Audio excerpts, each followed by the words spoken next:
তেলের গাড়ি তেলে চলে,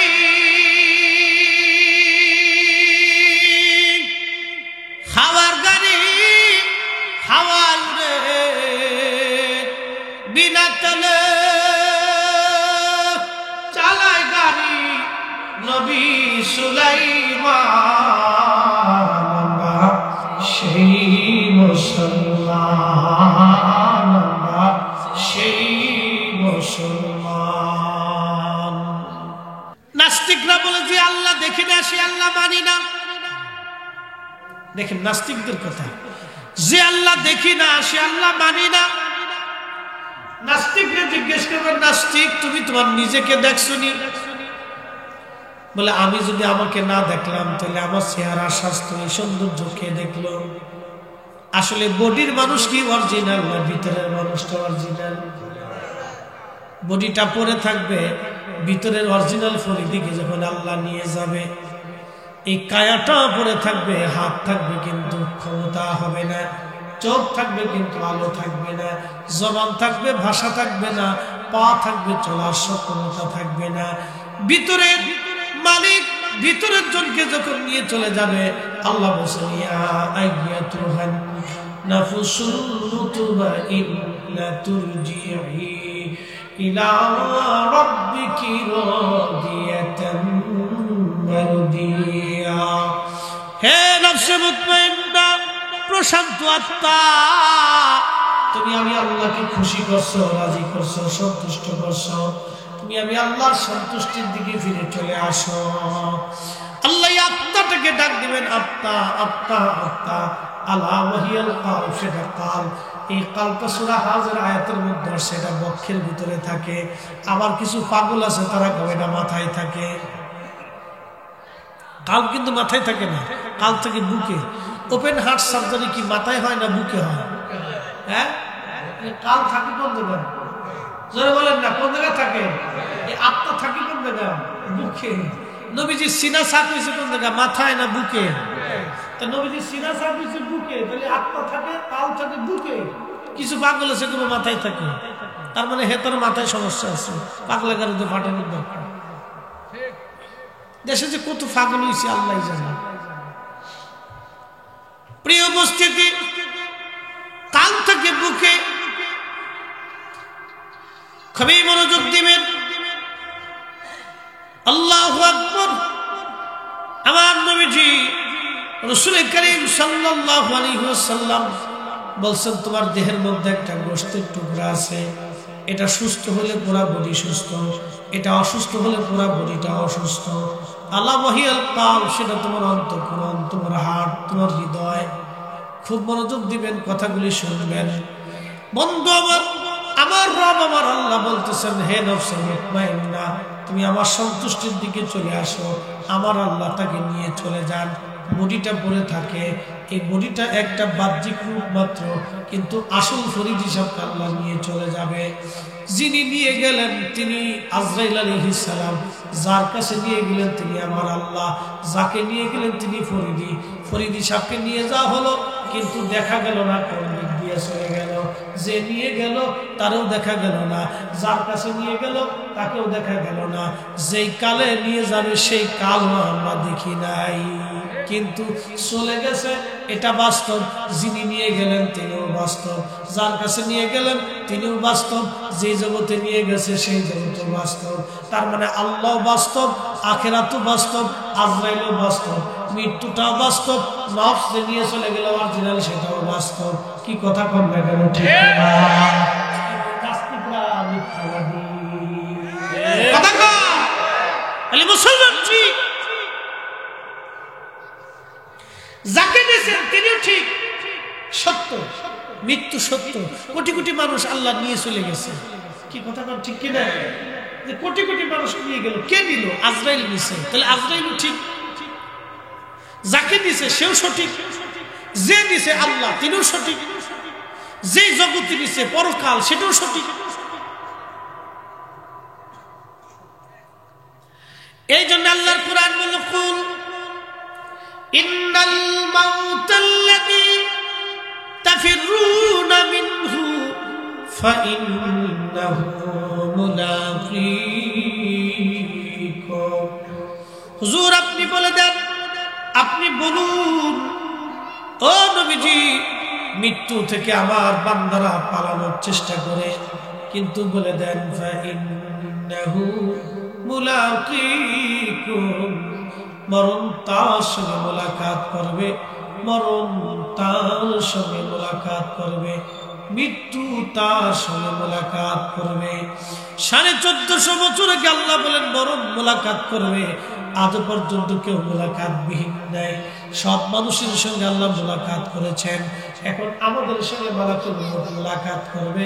এখন আমাদের সামনে পালা এসে গেছে, পালানোর কোনো রাস্তা নাই। ও সভাপতির মুসলমান, পালানোর কোনো রাস্তা নাই। একদিন মাটি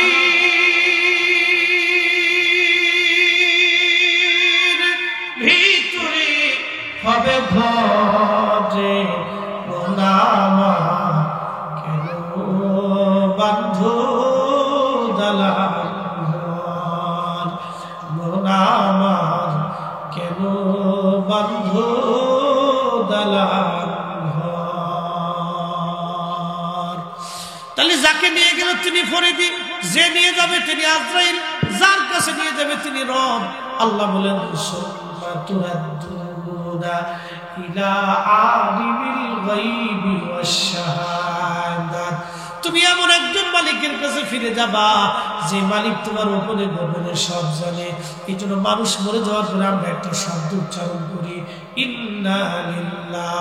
এটা কোরআনের আয়াত, ইন্না লিল্লাহ, নিশ্চয় আমরা আল্লাহর জন্য, ওয়া ইন্না ইলাইহি রাজিউন, এবং আমরা আল্লাহর দিকে ফিরে চলে যাব।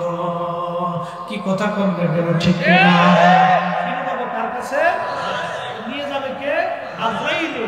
নিয়ে যাবে আজরাইলে, যিনি যার হুকুমে তিনি আল্লাহ। তো চলে যাব আল্লাহর কাছে। তাহলে আল্লাহ সত্য, এই পরকালও সত্য, আজরাইলও সত্য, মৃত্যু সত্য সত্য, আমাকে যাকে নিয়ে গেল তিনিও সত্য, কিন্তু তাকে দেখা গেল না। ফরিদি সাহেব এত বছর, 40 বছর আপনাদের মাঝে বিচরণ করলো, কিন্তু আজও পর্যন্ত তার রূপ দেখলেন না, আকৃতি দেখলেন না, কিতে বানানো হইল তাকেও দেখা গেল না। আব্দুল করিম 60 বছর পর পদচারণা করলো, তাকে চিনা গেল না, দেখা গেল না, কিন্তু করিমকে আল্লাহ নিয়ে চলে গেলেন। আল্লাহু আকবার। নাস্তিকদের দাবি তাহলে মিথ্যা। আল্লাহ, তাহলে আল্লাহর সৃষ্টি নিয়েই যেখানে মৃত্যু দেখা গেল না, যিনি নিয়ে গেল তারে দেখা গেল না, যাকে নিয়ে গেল তাকেও দেখা গেল না, তাহলে তুমি যদি সৃষ্টিকেই দেখতে না পারো, তাহলে সৃষ্টি যিনি এই অদৃশ্যকে সৃষ্টি করলেন সেই মালিককে তুমি কেমনে দেখতে চাও? তার মানে বোঝা গেল তিনি আমাদের চক্ষুর বাহিরে, তিনি আমাদের ধারণার বাহিরে, কিন্তু তিনি সত্য, তিনি মালিক, তিনি খালিক, তিনি রব, তিনি স্রষ্টা, তিনি সবকিছু করেন। একক পরিচালনা, একসাথে এক মুহূর্তে तमाम सृष्टि की जिनी परिचालना करें तिनी रब्बुल आलमीन, तिनी अल्लाहु अला कुल्ली शैइन कदीर, तिनी कुल हुवल्लाहु अहद, तिनी अल्लाहु ला इलाहा इल्ला हुवल हय्युल कय्यूम, तिनी से महाशक्तिधरी अल्लाहु अला कुल्ली शैइन कदीर, तिनी अल्लाह। अल्लाह मुसलमानेर काज হচ্ছে আল্লাহর কাছে নিজেকে আত্মসমর্পণ করা, মুসলমানের কাজ হচ্ছে আল্লাহর হুকুমে নামাজ কায়েম করা, মুসলমানের কাজ হচ্ছে আল্লাহর হুকুমে রোজা পালন করা, মুসলমানের কাজ হচ্ছে আল্লাহর হুকুমে হালাল ভক্ষণ করা, মুসলমানের কাজ হচ্ছে আল্লাহর আইনে নিজের জীবন পরিচালনা করা। এই কথাগুলো ঠিক না? এই কথাগুলো আপনারা অবশ্যই বুঝে তারপরে বাড়ি পর্যন্ত যাবেন, না বুঝলে মহা বড় বিপদ, মহা মুসিবত। তাহলে মুসলমানের কাজ হচ্ছে আল্লাহকে খুশি করা, সন্তুষ্ট করা। কি কথা বলে ঠিক না? বেঠে একটু দূরে সে বলেন আল্লাহুম্মা সাল্লি আলা মাওলানা মুহাম্মদ সাইয়্যিদনা। আপনাদের কষ্ট হচ্ছে না? অসুবিধা লাগছে? বোঝা যায় তো ইনশাআল্লাহ?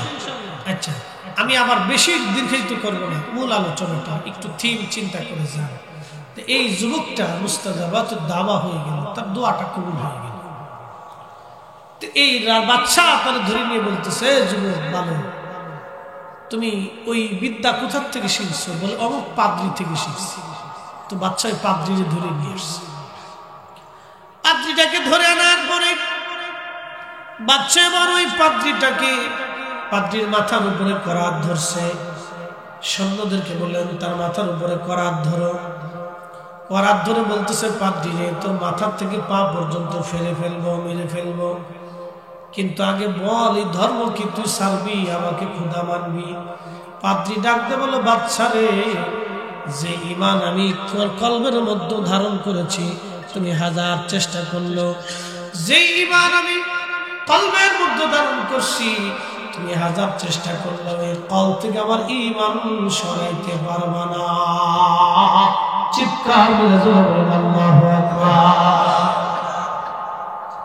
চিন্তা করেন তো, তারা মৃত্যুটাকে তুচ্ছ মনে করছে ঈমানের কাছে, আর আমরা মসজিদের জুতা ভালো জুতা দিয়ে চুরি করে নিয়েছি। তাহলে ঈমানের কত তফাৎ। তারা মৃত্যুটাকে তুচ্ছ মনে করছে ঈমানের কাছে, আর আমরা মাহফিলে বসতে আমাদের কষ্ট হয়, মাহফিলে 10টা টাকা দিতেও কষ্ট হয়, মাহফিল করতে গেলে খুশাখুশি লাগে, বিরোধিতা করি, মসজিদ করতে গেলে জ্ঞানদামের শেষ নেই, মাদ্রাসা করতে গেলেও ঠেলাঠেলি শেষ নেই। তারা মৃত্যুটাকে ঈমানের কাছে তুচ্ছ মনে করছে, মৃত্যুটাকে তুচ্ছ মনে করছে, যে ঈমানের ব্যতীত মৃত্যুটাকেও তারা কিছু মনে করে না। পাদ্রী বলতেছে না, জীবন চলে যাবে কিন্তু এই ঈমান আমি ত্যাগ করতে পারবো না। তো বাচ্চা বলে ঠিক আছে, তার মাথা পর্যন্ত ফাড়তে থাকো। তো তার মাথাতে করাত চালাই দেওয়া হলো, ধীরে ধীরে ধীরে ধীরে করাত দিয়ে তার মাথা কাটতে লাগলো। আহা, কঠিন যন্ত্রণা দিয়ে দিয়ে তাকে শহীদ করে দেওয়া হলো। পাদ্রী জীবন দিল কিন্তু মিথ্যার কাছে মাথা নত করলো না। একসাথে যদি বলা যাবে আল্লাহু আকবার। সেই ঈমান আমাদের কলবের ভিতরে আনতে হবে, মজবুত ঈমান। সেই ঈমানের বাহিরে আমাদের ঈমান বড় তুচ্ছ, সেই ইয়াকিনের বাহিরে আমাদের ইয়াকিন বড় তুচ্ছ। আল্লাহু আকবার। সেই ঈমানের পরিচয় দিয়েছিলেন সাহাবা আজমাইন। কত সাহাবীদের পিঠের চামড়া চলে গেল, জীবন চলে গেল, তারপরও সাহাবীরা ঈমান ত্যাগ করেন নাই, বেঈমানের কাছে মাথা নত করেন নাই। আল্লাহু আকবার। এবার এই বালকটাকে বলা হলো, বালক ঈমান ছাড়বি বলে না। বাচ্চা বলল তাহলে তাকে শোলের মধ্যে চড়াইয়া তার বুক লক্ষ্য করে তীর মেরে হত্যা করা হোক। বাচ্চার সৈন্যরা তাকে শোলের মধ্যে চড়াইয়া তার বুক লক্ষ্য করে তীর ছুঁড়ে মারে। যতবার তীর মারল ততবার বুকের সামনে থেকে তীরগুলি ছিঁড়ে ফিরে ফিরে ওই তীরগুলি জমিনের মধ্যে পড়ে গেল, কিন্তু এই বালকের বুকের মধ্যে একটা তীরও বিদ্ধ হলো না। একসাথে বলেন আল্লাহু আকবার। আসহাকুতিলা আসহাবুল উখদুদিন নারি যাতিল ওয়াকুদি ইদহুম আলাইহা কুউদুন ওয়া হুম আলা মা ইয়াফআলুনা বিল মুমিনিনা শুহুদ।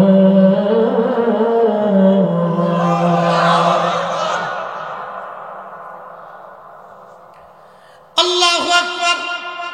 বাচ্চা ডাক দিয়ে বলল, সে তো এইভাবে মরবে না, থেকে পাহাড়ে নিয়ে যাও, পাহাড়ের উপর থেকে তারে ফেলে দাও। মস্ত বড় পাহাড়ের উপরে নিয়ে যাওয়া হলো।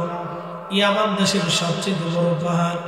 পাহাড়ের উপরে নিয়ে যাওয়ার পরে যখন পাহাড়ের উপর থেকে নিয়ে গেল সৈন্যরা, আমার মালিক ভূমিকম্প দিয়া এই কাফের সৈন্যদেরকে ধ্বংস করে দিলেন।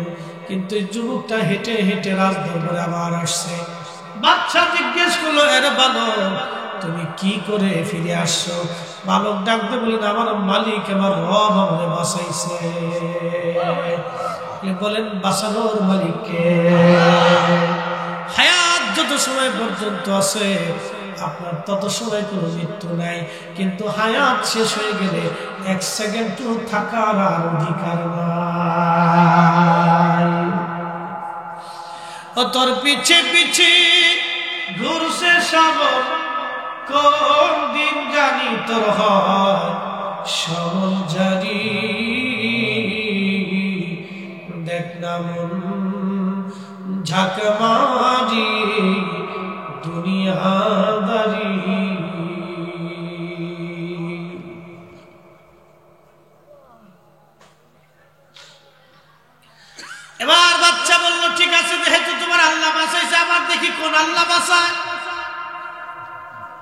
কথা বলার পরে সৈন্যদেরকে বললেন তাকে নিয়ে চলে যাও, সমুদ্রের মধ্যে ছেড়ে দিয়ে আসো। বর্তমান হুতিরা, ইয়ামানের হুতিরা যে সমুদ্র অঞ্চল নিয়ে যুদ্ধ করতেছে, ওই সমুদ্রের মধ্যে ছেলেটাকে নিয়ে যাওয়া হলো। আল্লাহ পাক সমুদ্রের মধ্যে ঝড় তুফান দিয়ে দিলেন। এই ঝড় তুফান দিয়া ওই বাচ্চার সৈন্যরা মরে গেল, কিন্তু কুদরতি ভাবে আমার মালিক ওই বাচ্চাটাকে, বালকটাকে বাঁচাই দিলেন। হেঁটে হেঁটে বালকটা রাজ দরবারে ফিরে আসছে। বাচ্চা বললেন, ইয়ামানের সেই রাজা বললেন, আরে বালক কি করে বাঁচলা? বলে, আমার মালিক, আমার রব আমারে বাঁচাইছে। তুখরিজুল হাইয়া মিনাল মাইয়িতি ওয়া তুখরিজুল মাইয়িতা মিনাল হাইয়্যি। আল্লাহ মরা থেকে জিন্দা বের করেন, জিন্দা থেকে আমার আল্লাহ মরা বের করেন। একমাত্র ক্ষমতার মালিক আমার আল্লাহ। কি কথা বলেন, ঠিক কিনা? পৃথিবীর এত বিজ্ঞানী হইল, কোন বিজ্ঞানের বিজ্ঞান আজ পর্যন্ত মায়ের পেটের মধ্যে মরা বাচ্চা জিন্দা করতে পারে নাই। মায়ের পেটের ভিতরে মরা বাচ্চা জিন্দা করতে পারছে? পারে নাই, পারে নাই, আর কখনো পারবে না, একমাত্র মালিক আল্লাহ ছাড়া। বাচ্চা আবার বলে, আরে বালক, তুমি কি মরবা না? কাহা মরবা। কিভাবে? বিরাট বড় প্রান্তরে সমস্ত ইয়ামানবাসীদেরকে জমা করবা, আমার শুলের মধ্যে চড়াইয়া বিসমিল্লাহি রাব্বি হাযাল গোলাম বলে তুমি আমারে তীর ছুঁড়ে মারবা, তাহলে আমি মারা যাব। নতুবা আল্লাহর নামে তীর না ছোড়া পর্যন্ত তুমি আমারে মারতে পারবা না।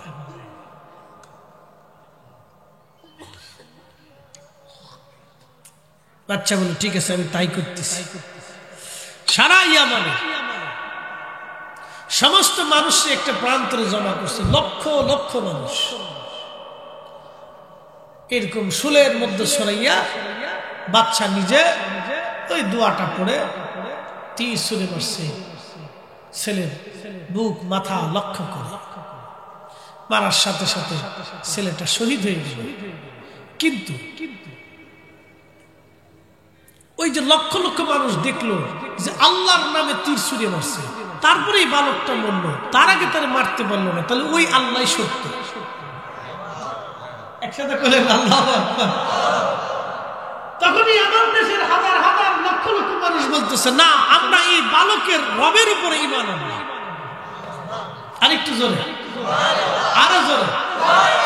যেহেতু আল্লাহর নামে তীর ছুঁড়ে মারার কারণে বালক মারা গেল, তাহলে ওই আল্লাহ সত্য। ওই আল্লাহ কি?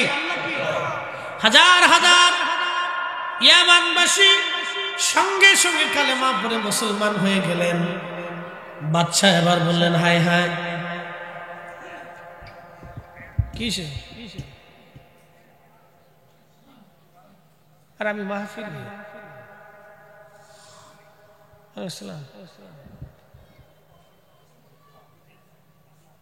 মহসিন ভাই, যে কথাখান আমি পরে ফোন দিবেন, আমি মাহফিল আছি, আপনি একটু ব্যবস্থা করে দেন, দেখেন কোন ব্যবস্থা করা যায় কিনা। আচ্ছা জি। আল্লাহুম্মা সাল্লি আলা সাইয়্যিদিনা মাওলানা মুহাম্মাদ ওয়া আলা আলি সাইয়্যিদিনা।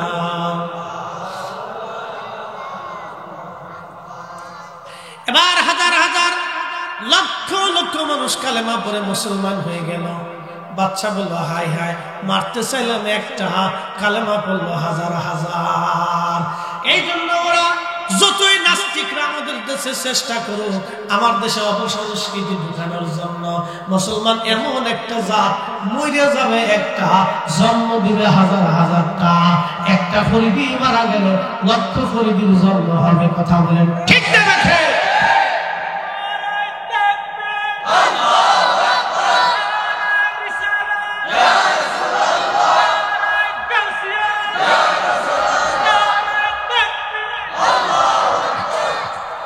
এই জন্য এদেশে ওরা যতই চেষ্টা করুক কাজ হবে।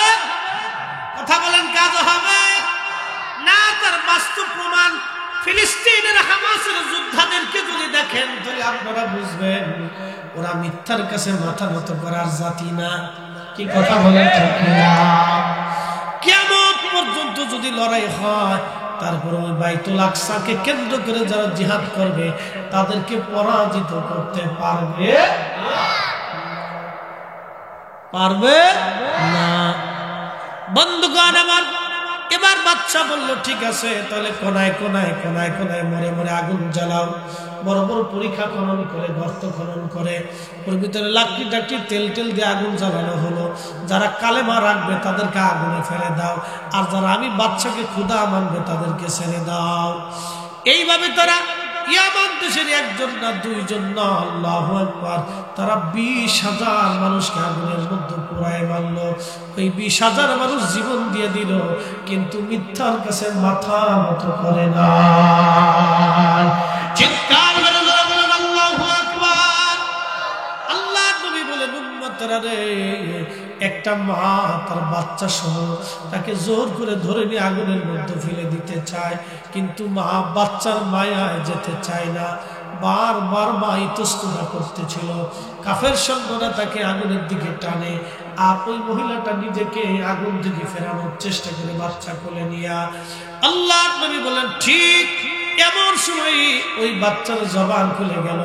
বাচ্চার জবান খুলিয়া বাচ্চা ডাক দেখায়, মা রে, তুমি যেটা আগুনের কুণ্ডলি দেখো, ও মা, তুমি যেটা আগুন দেখো রে মা, সেটা আগুন না, আমি সেটা দেখি আল্লাহর জান্নাতের বাগান। চিৎকার করে বলেন আল্লাহু আকবার। এ মা, তুমি যেটা আগুনের কুণ্ডলি দেখো, আগুন দেখো মা, পরীক্ষা দেখতেছো মা, আমি সেটা দেখি জান্নাতের বাগান রে মা। ছোট্ট শিশু বাচ্চার জবান খুলে যায়, কয় মা রে, তুমি চিন্তা করিও না মা, ওই আগুনের মধ্যে ঝাঁপায় বলো, ওটাই জান্নাতের বাগান। সর্বশেষ এই মহিলাটা তখন বাচ্চা নিয়ে আগুনের মধ্যে ঝাঁপিয়ে পড়ে। এই 20,000 কালেমা পড়নেওয়ালারা সেই দিন ইমানি পরীক্ষা দিয়ে তারা শহীদ হয়ে গেল, কিন্তু মিথ্যার কাছে তারা মাথা নত করে নাই। মুসলমান সেই জাত নিজেরা শহীদ হতে জানে, কিন্তু মিথ্যার কাছে মাথা নত হতে জানে না। কি কথা বলেন ঠিক কিনা? আর যারা যুগে যুগে পরীক্ষা দিয়ে দিয়ে মিথ্যার কাছে মাথা নত করে নাই, তারাই ছিল দামি, তারাই ছিল শ্রেষ্ঠ। আল্লাহ রাব্বুল আলামিন আমাদেরকে বোঝানোর তৌফিক দিয়ে আমরা জোরে আওয়াজ করে বলে আমিন। কি বুঝলেন আপনারা এই ঘটনার থেকে? ইমানি কঠিন পরীক্ষাতে তারা পাশ করছে, আর আমরা হাইয়া আলা সালাহ বলে মসজিদে যাই, হাইয়া আলা বলার ভালা বলার পরে আমরা মসজিদে ঢুকি। আমরা 2 পয়সা বেশি লাভের আশায় সুদ খাই। এই কথা কর না কেন? কি খাবেন বলেন? আপনার সুদের টাকা দিয়ে বেগুন কিনে খাবেন। ওই বেগুন আপনি যেটা 55 টাকা দিয়ে কিনেন, আর একজন এটা 35 টাকা দিয়ে কিনেন। আপনার 55 টাকাটাও যে মাটির ভিতর থেকে, ওই 35 টাকাটাও সেই মাটির ভিতর থেকে। এদেশে যারা হাজার হাজার কোটি টাকার মালিক যে বেগুন ভর্তা খায়, এদেশে গরিব মানুষ সেই বেগুন ভর্তাই খায় না। স্বর্ণ দিয়ে বানানো, আলাদা বেহেশত থেকে আসে। একই বেগুন, একই লাল শাক, একই পুঁই শাক, একই গরুর গোশত, একই ছাগলের গোশত, একই চাই, একই ভাত, একই আটা, একই রুটি, একই ডাল, একই সবজি, একই খাবার। ভিন্ন তো একটু তার ডাই মশলা বেশি, গরিবের ডাই মশলা কম। কি কথা কর না? বেশি তো হবে না তো, সামান্য একটু তো, সামান্য। তাহলে আমার কথা, আমি সুদ ঘুষ খাবো না, ও কিয়ামতের ময়দানে আমি বসবো না। বুঝে আপনাকে যেতে হবে। কি পরিমাণে লভ্যাংশ হবে বলেন তো? ওই গরিব মানুষ যে টিনের ঘরের মধ্যে থাকে, আপনি হয়তো বিল্ডিং এর মধ্যে থাকেন, একই তো কথা, সামান্য একটু ডিফারেন্স। একটু বিল্ডিং আর একটু টিনের ঘর, অথবা একটু সোনের ঘর বা খড়ের ঘর বা কুড়ের ঘর। এই তো ফ্যান যেটা চলতেছে, গরিবেরটাও যেটা চলে, হয়তো গরিবেরটা একটু ঢেঙ্গুর ঢেঙ্গুর ঢেঙ্গুর ঢেঙ্গুর করে। এই তো, আর আপনারটা একটু সুন্দর দেখা যাচ্ছে, ফ্যানের বাতাস খাচ্ছেন। কি বাতাস? কি বাতাস? গরিবের টিনের ঘরের ভিতরে বাতাসটা ভালো ঠান্ডা বাতাস, আর বিল্ডিং এর ভিতরে গরম লাগে। কি কথা বলেন? একতলা বিল্ডিং গরমের দিনে ভিতরে শুয়ে দেখেন তোমার জাহান্নামের ভিতরে শুয়ে দিচ্ছে।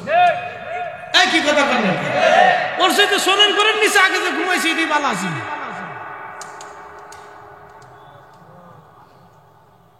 আমার কত হচ্ছে আমি সুদ খাবো কেন? সামান্য একটু টাকার জন্য ঘুষ খাইয়ে আমি কি জন্য আখিরাতের পয়েন্টে মামলার আসামি হইতে যাব? কারণটা কি? সামান্য একটু। হয়তো ধনী ব্যক্তি 36 পদ দিয়ে খায়, আপনি 2 পদ দিয়ে খান। হয়তো তিনি 7 পদ দিয়ে খান, আপনি 1 পদ দিয়ে খান। হয়তো সে বেশি খায়, আপনি একটু কম খান। এই তো খাবারে কি আপনি একটু হিসেব কিতাব করে দেখেন, যাতে